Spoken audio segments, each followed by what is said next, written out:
Noted in reference by the likes of J. Allen Hynek and Jacques Vallée, some describe this case as being one of the most credible examples of a UFO killing a human.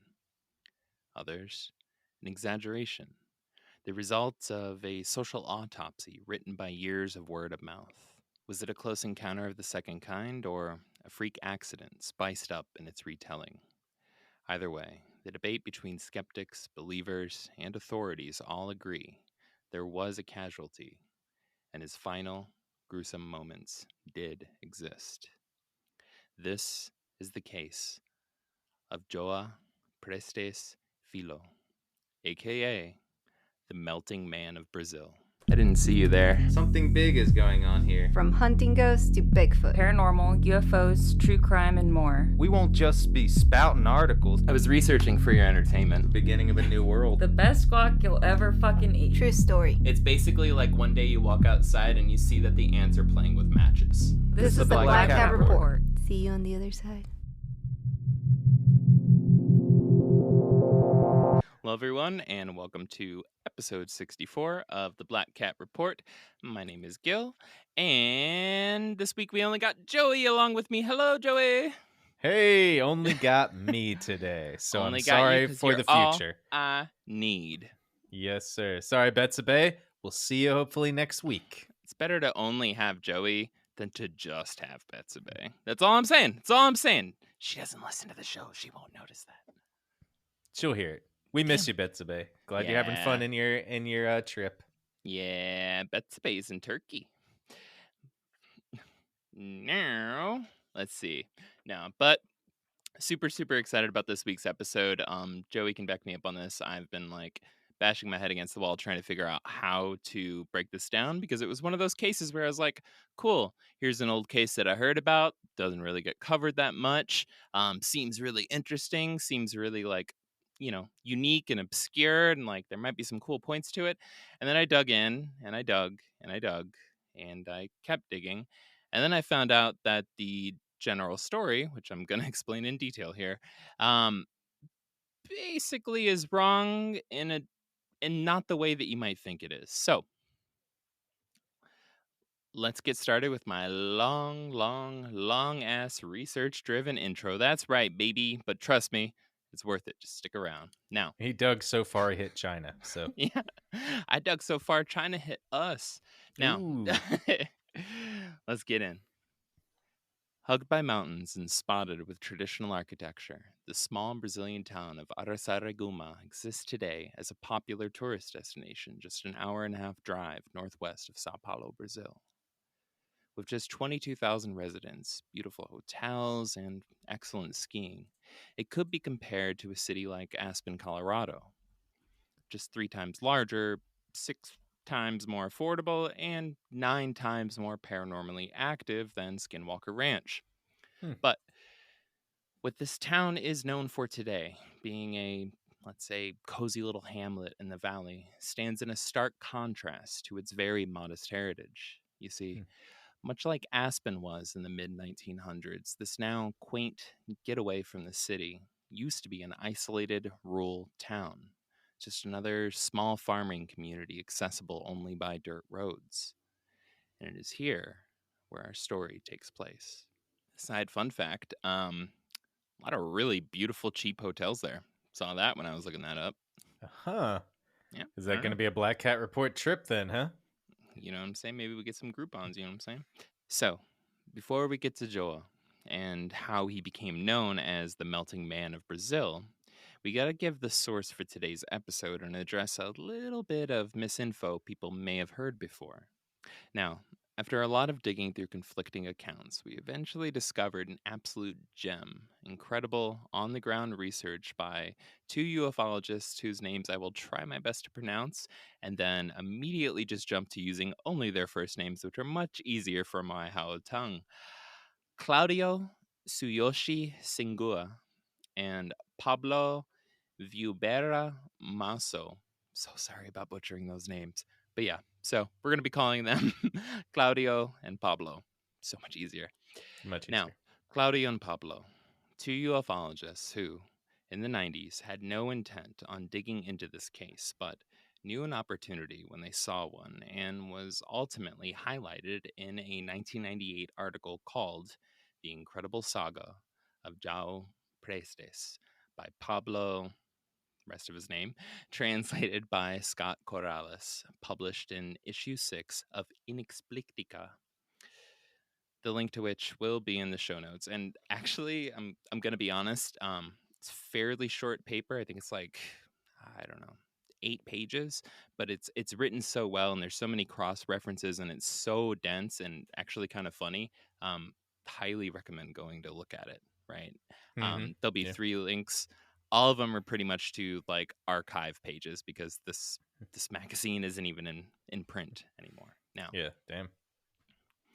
Now, as for the misinformation and anyone who has heard of this case, I want to start off by saying there is still a body, a widow, and 6 children left picking up the pieces of their life in the end. So don't worry if that's where you're coming from. The way this story has been told, right, in the past has left so many people to believe that Joao may have just been in the wrong place at the wrong time. This was actually debated when the case kind of first became public. That somehow he was just, let's just say, an innocent bystander to a cosmic hit and run. And people argued that in the UFO community. They're like, well, the aliens, the people flying the UFOs, they probably didn't mean to do this to him, right? But the truth is, the setting where the events take place, the town of Araçariguama, is in reality known by everyone who lives there as a hotbed for high strangeness with a long, well-documented history of aggressive paranormal encounters. This place is like an evil Disneyland of high strangeness, but all anyone has been talking about this whole time is a body found in the parking lot. All that said, this leads us to why we're using Pablo's article as our source. Well, Joao's case was made internationally known in 1971 at a Brazilian UFO conference when it was hypothesized that he may have been the unwitting victim of a UFO. And by 1972, a witness to the events, Araque Gomide, was interviewed by Fernando Grossma, a ufologist researching the Joao case. This interview then went on to become the widely accepted narrative, the official story believers and skeptics alike referenced when debating it, mostly because his research became, frankly, the only source that wasn't just news headlines and hearsay. And that, my friends, is how we get to hunting chupacabras in 1997. What? I love that you didn't know ahead of time. 180. Okay. I literally put that in the script. I'm like, this is where Joey will probably say something because you got me like that in the past, damn it. Always, because we know each other. Yeah. God damn it, it's true. Like literally a 180. Like, cool, let's talk about this guy who got melted like the cheddar cheese that I put on my nachos when I'm in the... Man, you were just making me hungry by saying it sounds bad by the melting. Did you say chalupa? Chupacabra. Oh, okay. Chupacabra. Yeah, not chalupas. Chupacabra. But going from there to there is like a complete 180. But it might not be. It 100% makes sense. And again, I swear to God, if anybody at any point thinks that I'm just trying to be goofy or that I'm exaggerating, read the first 2 paragraphs of the source material for this episode, which, by the way, is the most official source material for this case, right?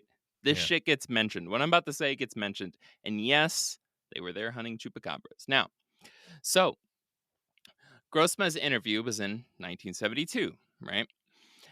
Well, fast forward now to 1997, decades later. Pablo and Claudio are sharing a cheap hotel room in Araçariguama. This is where you can cue in some like, I don't know, some like dark, investigative, like noir kind of music. Like Pablo and Claudio are sharing a cheap hotel room in Araçariguama. I don't know. That sounds like it's turning into a romance novel. Investigate this. hold on, Joey. I swear. And not a UFO conference. I'm still reading. They were in the area to investigate a string of chupacabra incidents. Claudio had just stepped out of the shower and was drying off. There it goes. This is true. This is what he said in the report. No, but seriously, I'll reread that. Keep that part in if you want, Joey. But Yeah. So They met eyes. basically. So Grossman's interview was in 1972, right? Well, fast forward now to 1997. Cue the music.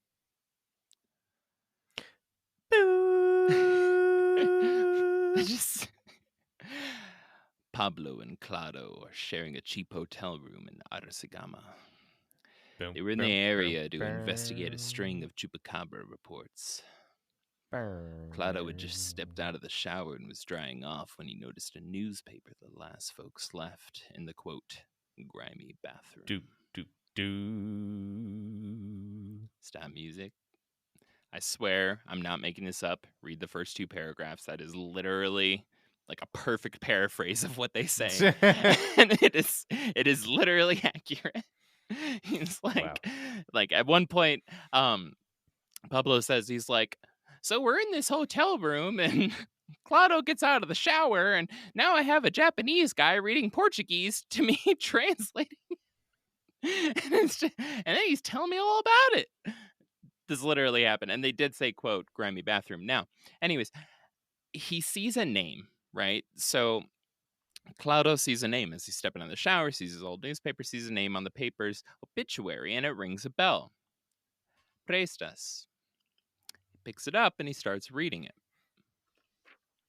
Quote, the esteemed Roque Prestes died at 91 years of age on April 6th at his home in this city.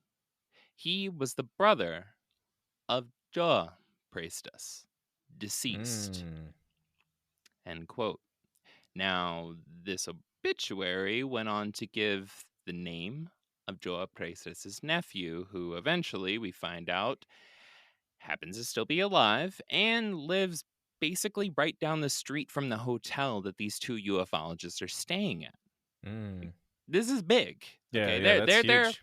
They're there for chupacabra. We all know UFOs are real. Chupacabra, debatable, right? But and so he's like, holy shit, right?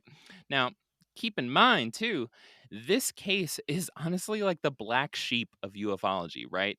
Everyone who was into UFOs at the time knew about it because it's like, honestly, it's kind of like the way it goes is if somebody threw the absolutely horrendous stories from a scene in like Hiroshima, like witness statement, right? They mixed that together with a scene from Hellraiser into a bowl and started stirring it up. And by they, I mean an alien was mixing these scenes together. Like this is some of the descriptions that come out of this are absolutely like horrifying and they're scarring. Okay. And in terms of UFO history and like for UFO nerds and everything, like myself, it stands out as just kind of like I don't know where the fuck to put that one. Yeah. You know? Yeah. So yeah, basically what ends up happening is they got super excited, couldn't sleep, and completely forgot about chupacabra hunting. That's what happens with that portion of the story. That makes sense, yeah. Again, directly in the research. Yeah. He includes a little bit too much personal information in it, but it's still good stuff. He was describing the towel that he walked out of the bathroom with. I believe it was Egyptian cotton. Egyptian cotton, 100 fiber thread count. The only thing that ufologists love more than cryptids is obsessively researching and documenting everything, its explicit timeline, and the exact placement of Venus at the time in an event. Like, I think part of that is due to like an allergic reaction to like let's just say like debunkers just being like, nah, that was the International Space Station that flew by about 3 hours later. Actually, the witness was hallucinating that, along with the people getting picked up in their car, along with multiple other times that this has happened across the village and about 400 people saw it. And so like ufologists have gotten like, they're like, I need to know the exact second. And they're like, I think it was 7:30. They're like, God damn it, woman, I need to know. The same amount of seconds. How many seconds? 7:30 and 30 seconds. Now I'm going to spend the next 14 hours measuring their perception of a second, just so Craig doesn't have anything to say on Facebook. Go. Like, yeah, that's pretty much, yeah. I love my UFO community. I am actively in the process of becoming a MUFON field investigator in my free time, just FYI. Love the fuck out of the nerdiness, but like You gotta learn to laugh at yourself, y'all. Like, we're fucking nerds. Now, this story, by the way, is basically a case in like good research. Secret lesson. The next day, they call up the nephew, 61-year-old Roque Prestes, who, by the way, is still mourning the death of his father. But regardless, they end up going over to his house, where they would eventually go on to interview him about the traumatic death of his uncle, Joao. In hindsight, this may have been bad timing, but it happened, and they broke open a controversial case. So, Yeah, I guess. 61 half does the other. Yeah, it kind of works out, I guess. Yeah. Anyways, Roque Prestes, who was 9 at the time of his uncle's death, right? This was 51 years earlier. Mm-hmm. Doesn't matter, though, because he was still able to give them more accurate information, if not more family-known details about what really went down leading up to Joao's death. But not only did he give more details, he also gave them info about other paranormal events and violent encounters that happened over the years, some of them almost identical to what happened to his uncle. Moving on from there, though, I want to kind of, just to backtrack a little bit, I want to kind of bounce between this, like, I guess you would say it's like a side quest, right? And I'll kind of get into some details at the end about why it's a side quest and how it all develops. But these interviews, the side comments in them, add up over time. I've removed them from the script until the very end so that we can have basically 2 plots. You're stuck with me. Unless you hit stop. Please don't hit stop. Also, rate and review us for 5 stars. If not, if you don't like us, why are you even spending the time doing it? That's really unhealthy for your life and stuff. Well, we're about to go on like a Goosebumps choose your own adventure, except for instead of choosing, Gil's choosing for you. So you'll see both sides of this railway that we are going on. If you're a real fan of the show, you got really excited all day about this release, and honestly, you fell asleep by now listening to it. I do the same thing with my favorite podcasts, and thank you. Yeah, thank you. Now, on March 4th, 1946, Joao is making his way back home from a long day of successfully avoiding all the local celebrations of Carnival. Barefoot with a smile, he strolled down the familiar dirt roads through the quiet, pitch-black evening on the outskirts of town. Although it was late, everyone, including his family, were still in town, partying and enjoying the annual festivals, just the same as they were when he had left that morning to go fishing. But Joao wasn't alone, far from it. He was carrying enough fish to feed not only himself, but his wife and 6 children once they had all returned back to their modest home, which, much to Joao's annoyance, had the lights off and was locked when he arrived. Well, without his keys, I can only assume he did what everyone does when they first start to realize they're locked out. You keep trying to turn the doorknob, hoping maybe the first time you did it wrong. I don't know. Maybe that's just me, but you're just like, what? No. You bash in a window is the next. Almost. He almost gets there. But yeah, so kept trying. Anyways, eventually I'm assuming said damn. And then did what everybody does. Start thinking about how to break into your own house. Yep. Says everybody has been here. I mean, he's pretty pissed, honestly, because he's like, I've been out here fishing all day. My family just went to fucking Carnival without me. They're out at Carnival. He specifically, I have this section in my own personal notes labeled I hate festivals, or I hate Carnival. He, like, everybody referenced the fact that he hated like events like this, like large festivals, large public gatherings and shit. He would intentionally be like, well, I'm going over here, and just like fucking leave. So his family in the morning, I'm assuming it was like a breakfast discussion kind of thing, like, y'all going to Carnival today? And they're like, yeah. And he's like, well, guess I'll go fishing, and then just fucking dipped. Yep. It's probably like, I need a day away from my 6 kids. Jesus Christ. So yeah. So anyways, starts trying to figure out how to break into his house. Well, luckily for Joao, he managed to find an unlocked window and was able to awkwardly crawl in. Literally, we've all been there. If you are in your 30s right now, at some point in your life, you've done this for yourself, other people, or a crime that I don't want you to tell me about, but you should message us at contact@blackcatreport for our confessions episode I'm putting together. Yes, we can't wait to put that together. Allegedly. Well, hungry and not sure when everyone would be back, he prepped his catch and started getting everything ready to cook. Now, keep in mind, this was the 1940s in a rural town. He didn't have an air fryer. So, what was he to do? Gathered wood and began stacking it into his family's wood fire stove. His pot of fish sitting on top, ready for the boil. It was then, in the brief moments between Joao filling the stove and lighting the fire, that an intense light flooded in through the same window he had just crawled through. Well, with his attention consumed by the light, Joao stood frozen as the, quote, fiery torch entered through the window. Damn. Suddenly, every cell in his body began twisting with the sting of fire. A pain so unbearable and so intense, he dropped to the floor, paralyzed to do anything but writhe in agony as the light hovered over him in the room. While it's unknown how long the scene actually lasted, what we do know is Joao, still consumed by pain as every cell in his body was burning, managed to stand up and reach the front door, only to realize his hands were completely paralyzed and contorted, his fingers and wrists twisted at just every fucking weird angle you can imagine. He then, realizing this, he then had to use his teeth to move and open the door latch to get out. He was just screaming in pain the whole damn time. Damn. Once outside, things got worse. With his body completely wrecked, Joao had to stumble through the dark, barefoot, his feet being cut by sharp rocks with every step as he cried for help into an empty neighborhood.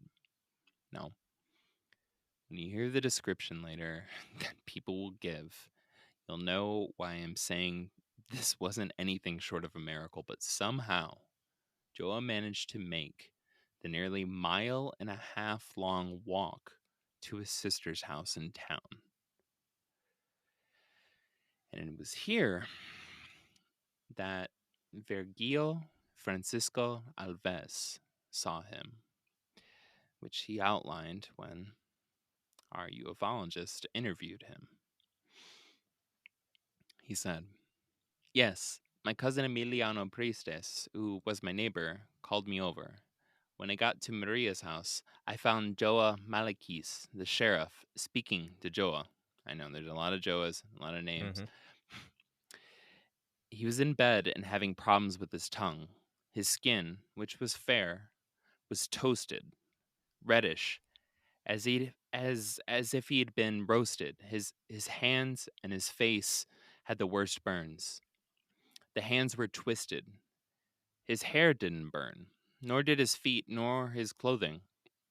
He was only burned from the waist up.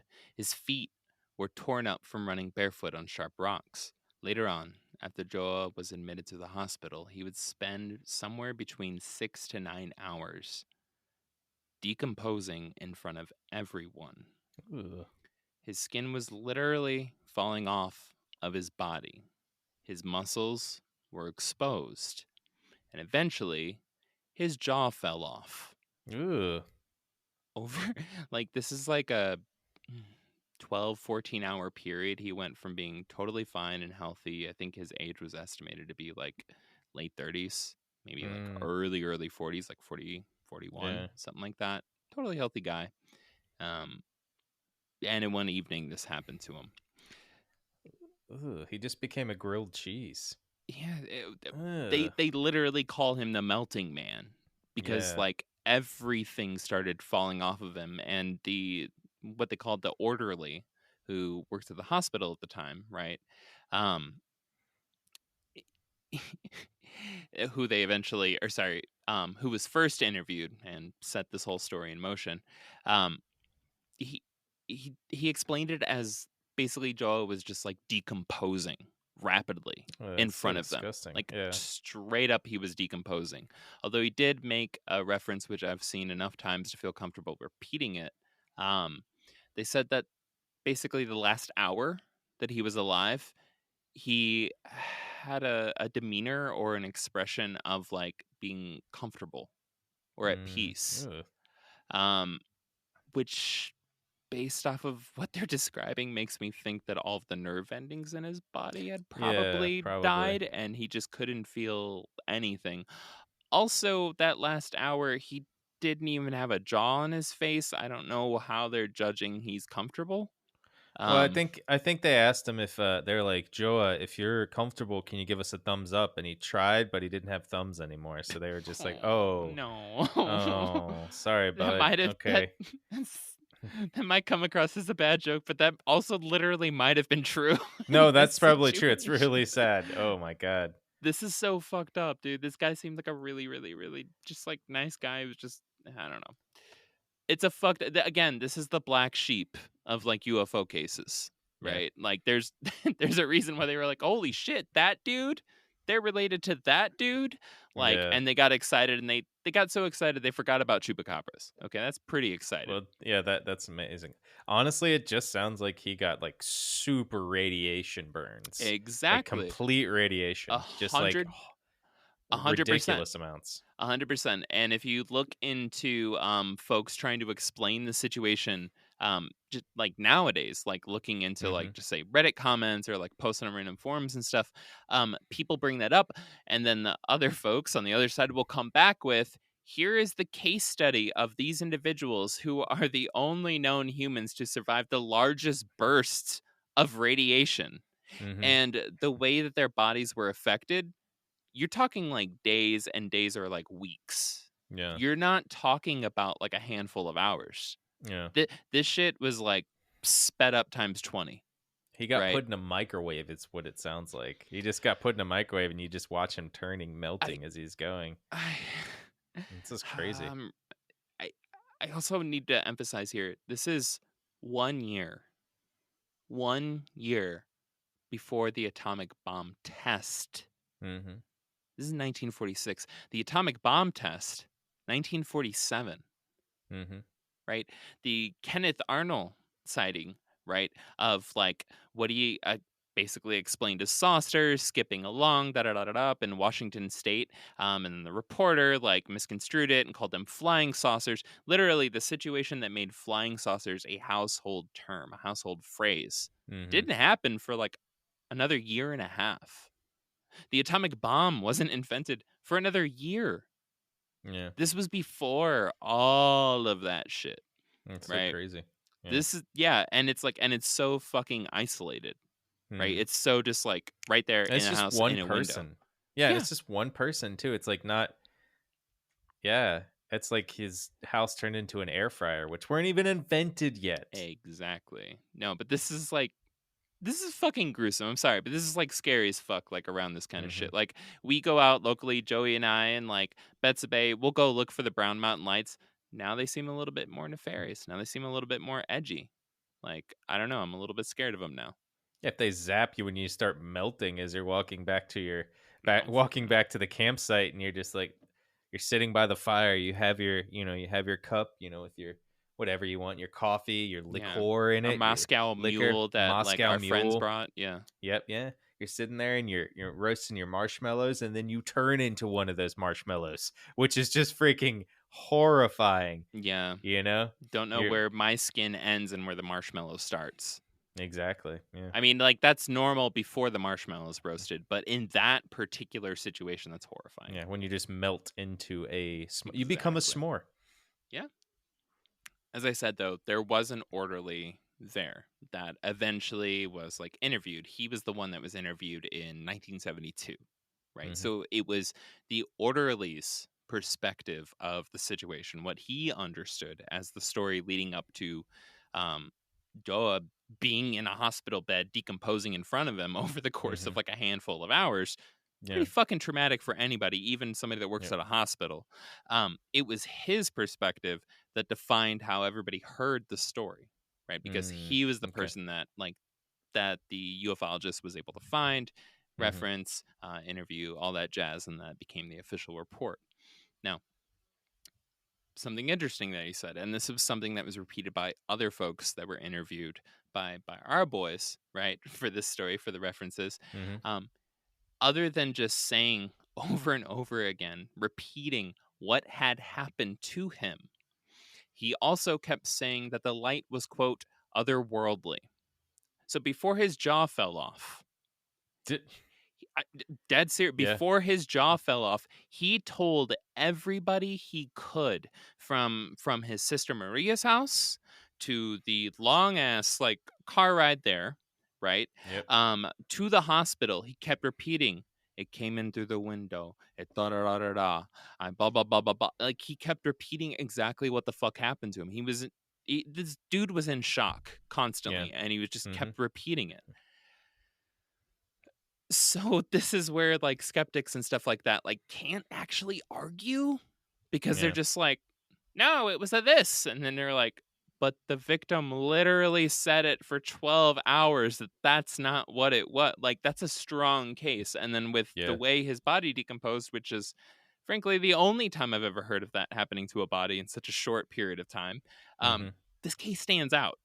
And since it's attached to potentially UFOs, again, it's the black sheep. Now, as we all know, and as I've said 4 million times, he dies. He passes away, obviously, right?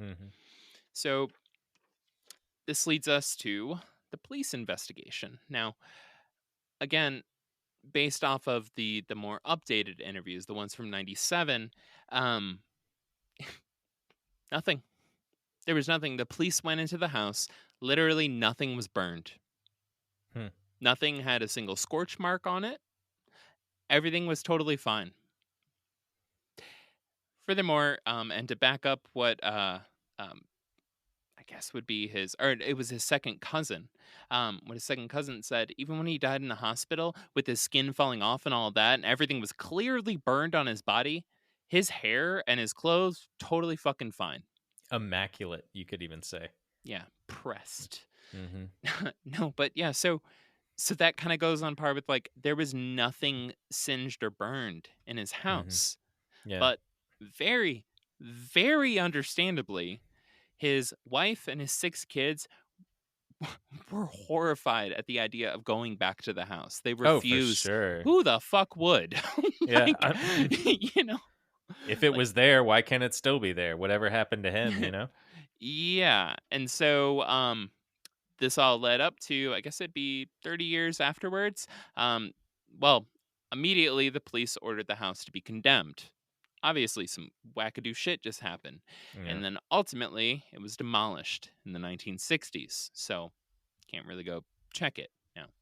Yeah. I wonder, though, if they could have gone with the Geiger counter a little later, like maybe 25, 6 years later, and just checked it out to see if it was some kind of radiation. Even with the house being demolished, they still could have registered some radiation. If that's what it was, I mean, who knows?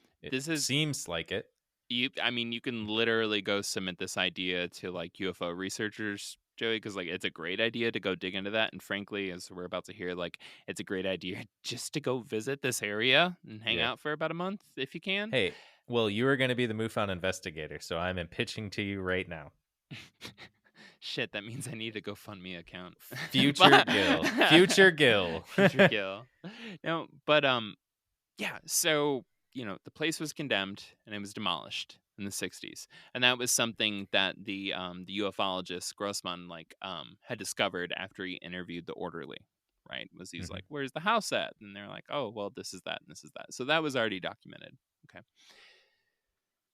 But with all that done, it didn't stop or even slow the encounters in this area. Now, so what I was saying about all this high strangeness that was going on and why this case shouldn't just be narrowed down to just Joao decomposing, because frankly, the way the story was told and the way the story is generally told is it's just the moment of like him stepping into town, falling apart and dying, and repeating a bunch of stuff about seeing lights. Right? It's like it's just the very, very, very end of the story.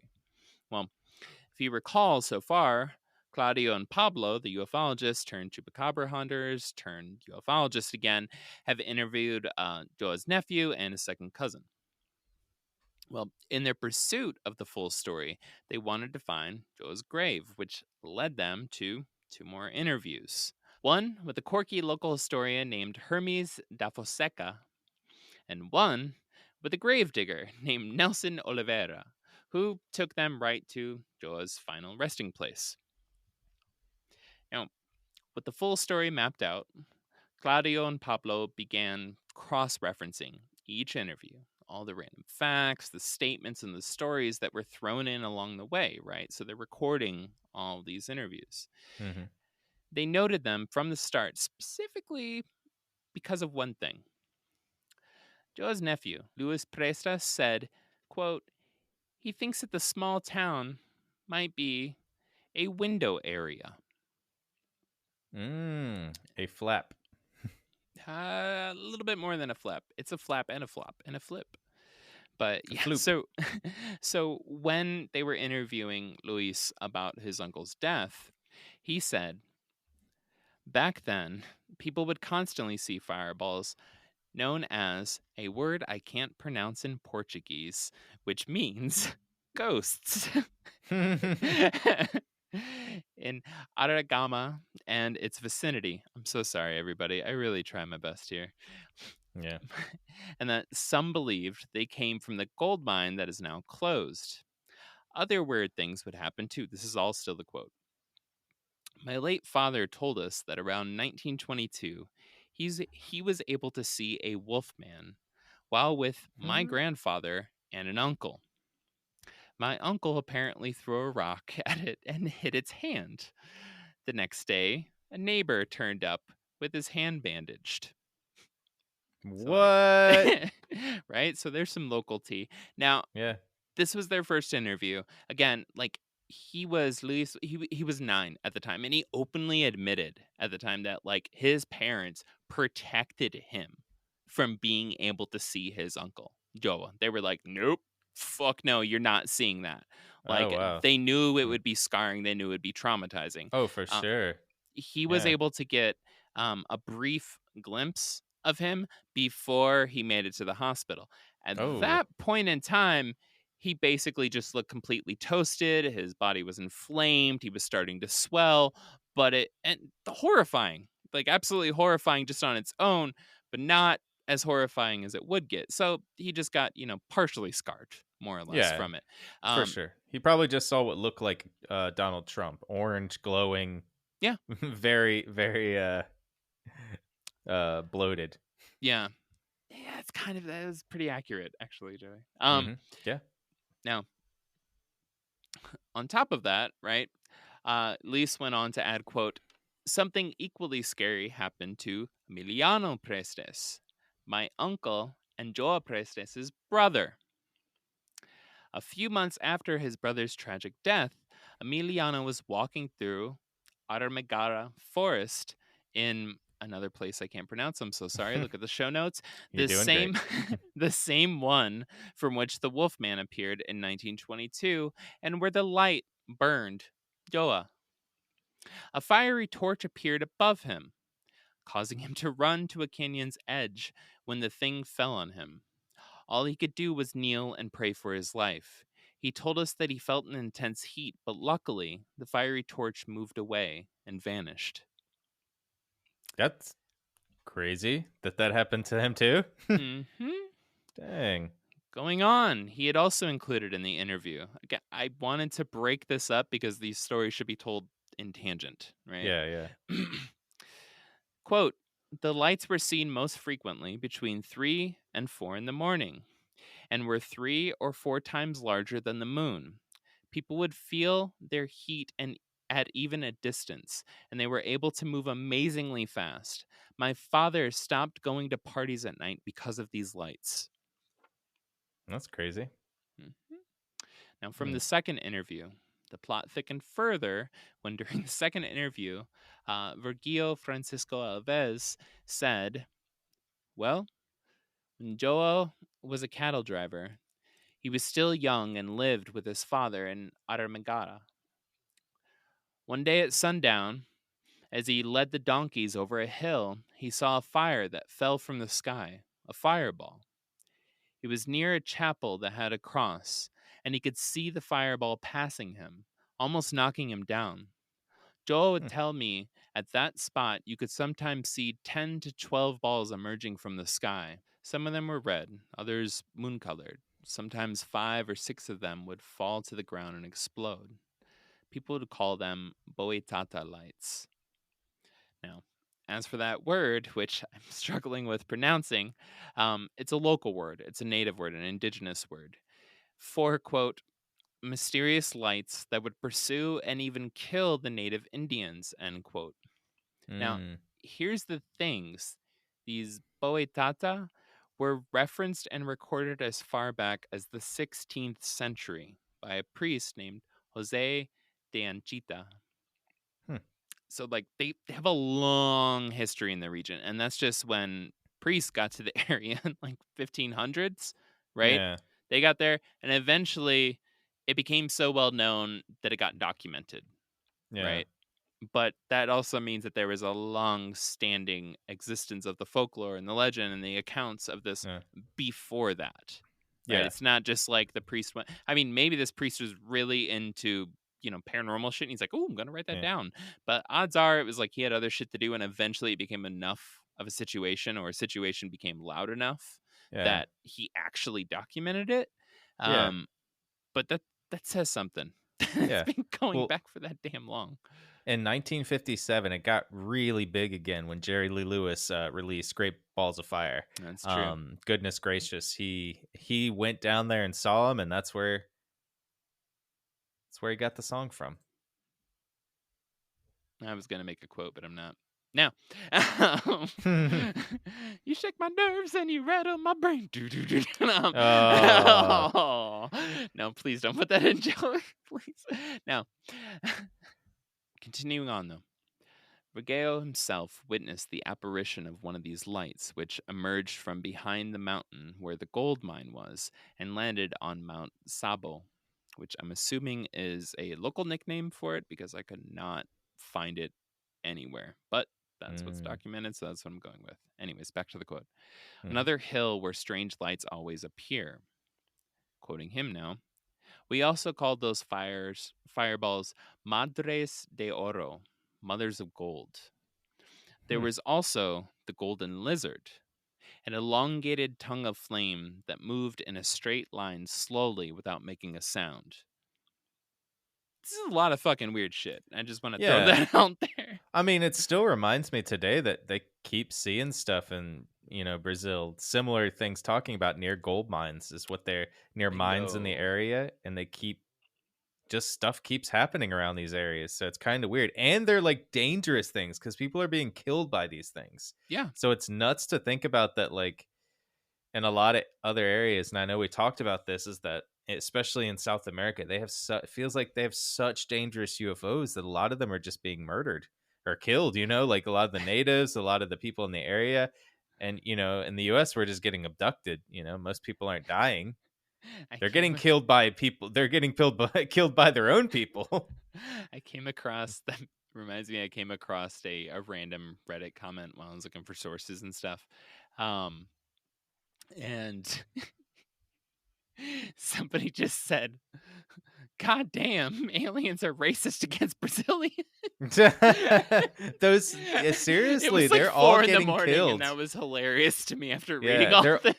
It sucks. Like, I don't know if they just like if there's like a confederation of aliens that were allowed to come to the planet to abduct or do experiments, and they were just like, well, like the evil, like crazy aliens are just like, Brazil, we're going there. They got the coolest parties, and they're all just like doing a line of coke, partying for Carnival. I don't know, just ready to go. Like, just, okay, cool. Just stab him real quick. All right. Zap him with a laser. I don't know. It just seems like they got the most violent aliens.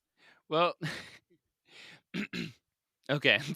Yes, but also, no.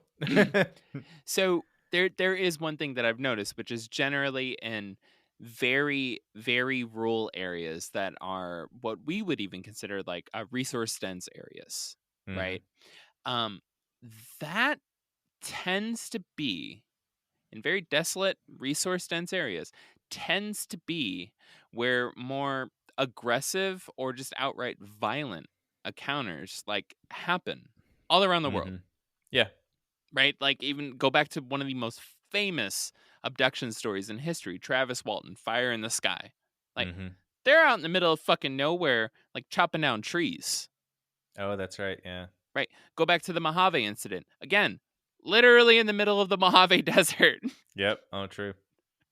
um, like, a lot of these cases happen in the middle of bumfuck nowhere, right? And Yeah. so it only makes sense to me, at least like combining that with other stuff and trying to make sense, whatever, that when you have a lot of small communities or even just like small tribes that are spread out making very, very like low impact, especially Mhm. with tribes like low impact to the local ecology, Yep. then encounters would increase, right? Oh, yeah, for sure. And that the pattern would continue. Um, I don't know.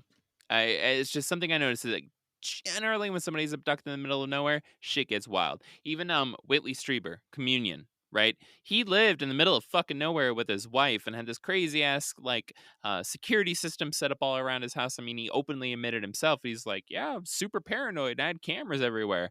Like, and he lived in the middle of nowhere. And look what Yeah. happened to him. You know, like shit's generally True. not good when they just, catch you off guard in the middle of nowhere. But I guess so. so, I don't know. But yeah, resources, man. Apparently, it just makes anything violent Makes them go crazy. go crazy. Now, moving on though. So now we're under the third interview. Some statements come from that. Hermes de Fonseca. Quote, in 1955, I worked on the construction of a cable car in the Santa Rita cement factory. It was supposed to be used to transport rock from a local quarry. It was August 24th of that year, and the heat was unbearable when myself and other workers saw an object drifting in the blue sky as large as a truck tire. Very tall, aluminum colored, spinning and giving off smoke circles of white.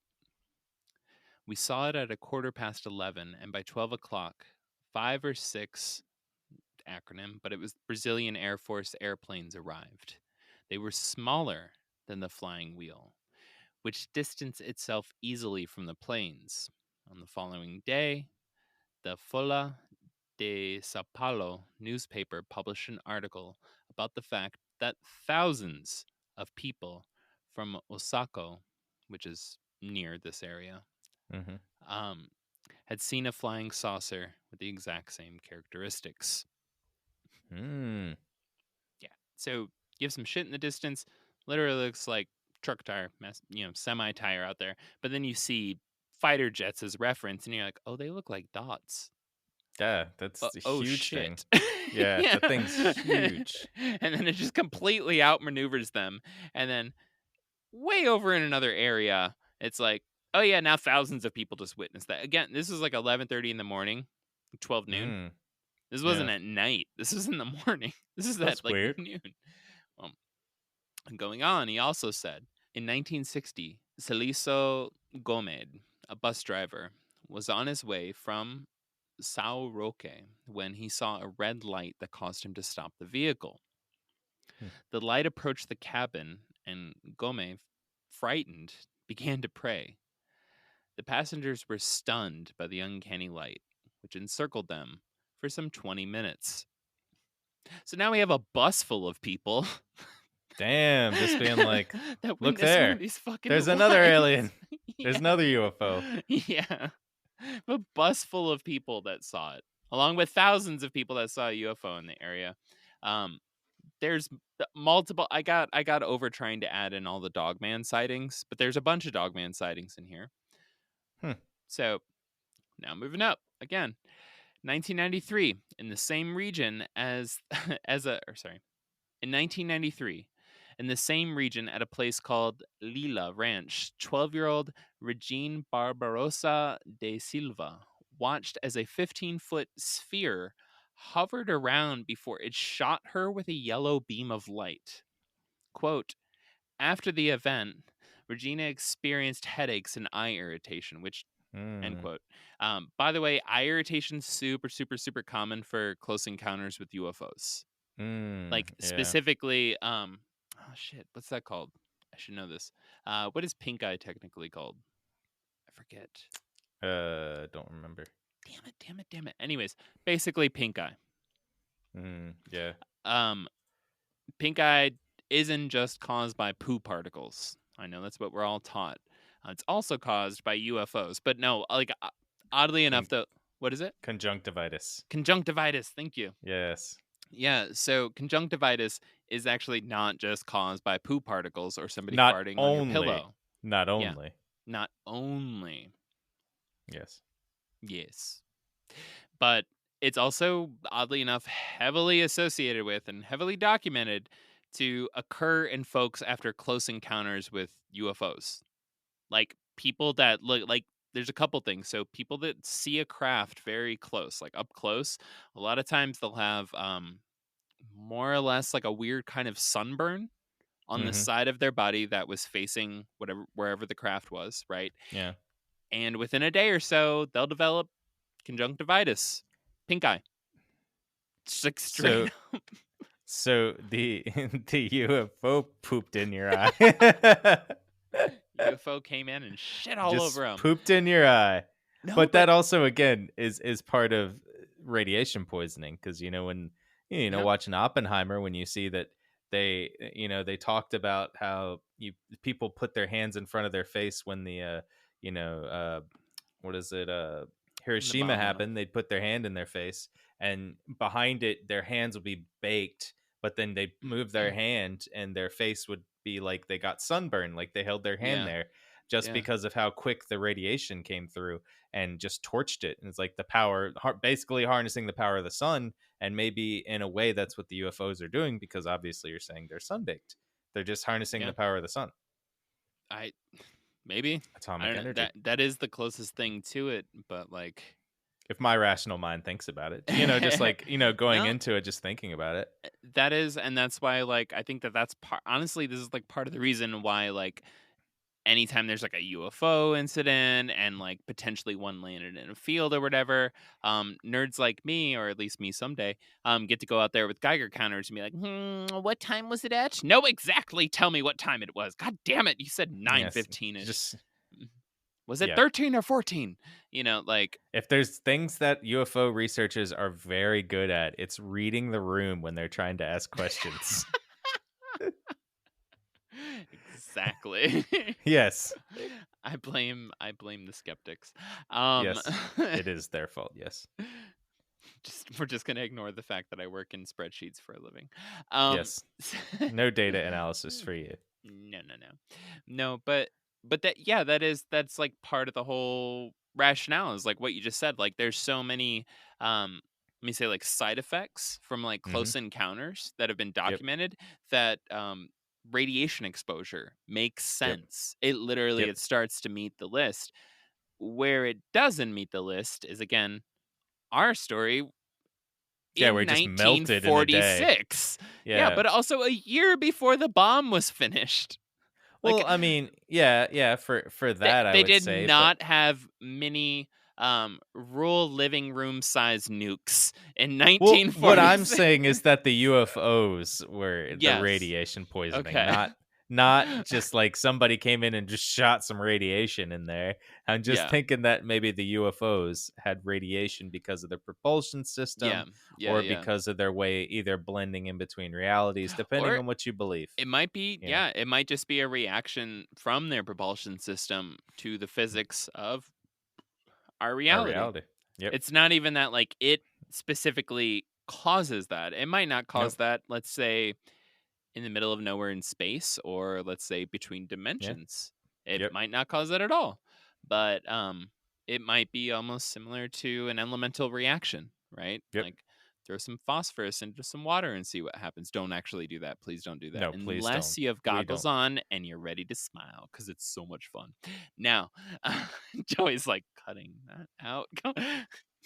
I'm leaving it in. So when the FBI comes to your house, and then you're going to go back to that timestamp and you're going to be like, see, I even said in case you came. yep, in case you came. I knew it. No, but Wait. they're at your house. Now, Oh, yeah. moving on though. So, Regine, she got messed up, right? It didn't say anything Yeah. about her dying, but she did have like terrible headaches and she probably got really bad pink eye. A few months after that, a guard at that exact same ranch watched, quote, 2 humanoids floating over a brook on the ranch's property. Just floating. Humanoids. Humanoids. Yeah. Specific word, not humans, but humanoids. No, which is like they were shaped like a human, but they weren't human, you know? We have to do an episode on humanoid encounters. Anyways. Yes. 1994, in the same ranch area, a couple, and this is all like right in the exact same spot. Like we're talking about a very small area. 1994, same ranch area, a couple watched a, quote, spherical object measuring 3 meters. How big is that? 9 feet? Something like that? I think it's about 3 feet in a meter. Yeah. An American yard. Yeah. So, spherical object measuring 3 meters in diameter, which floated between the trees and made no sound whatsoever. It was red in color and was darker at its core. Its periphery was surrounded by several smaller blinking lights, alternating between blue and red. Just fucking weird, right? Yeah. Very weird. Like I've heard about orbs. I've heard about different kinds of orbs and like their level of threat or interaction. I've never heard about like a sphere orb with tiny little orbs floating around it and blinking different colors. But I digress. Now, in that same year, 3 kids in the exact same area that Joao died reportedly saw what they described as a glowing UFO floating just 50 feet above them in the backyard of a house. Same neighborhood. Later, an elderly Japanese woman who spent her youth in Santa de Paraniba, again, sorry for butchering this, told one of the ufologists that she had seen a half wolfman, half centaur being in the vicinity. This is just Skinwalker Ranch here in Brazil. This is basically Really? Brazilian Skinwalker Ranch with a Yeah, body. yeah. It's like all these things. Well, yeah, and also with the dead person, you know, like sadly, you know. And I feel like they had to conclude their research paper like this just because of that steamy start.